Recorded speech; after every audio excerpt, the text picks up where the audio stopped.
Branching statements in Systemverilog. If else, if, and case, are the branching statements in Verilog. Here is the syntax of if-else-if statement. Based on which condition is true at the time of execution, only one block among these will be executed. The case statement is similar to a switch statement in C or C++. Here is the syntax of it. Based on the value of the expression, only one block among these will be executed, and if no values listed are matching, the default block will be executed. These are the looping statements in Systemverilog.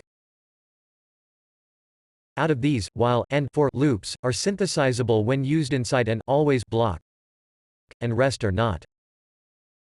Here is the syntax and example of using while and for statements. Both will be repeatedly executed till the condition is true. In case of a do-while, the statement block will be executed once, and then the condition is checked to decide whether to loop through the statements again or not.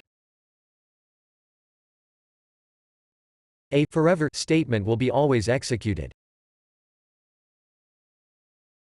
The repeat statement will repeatedly execute the block for that many times as given by the number.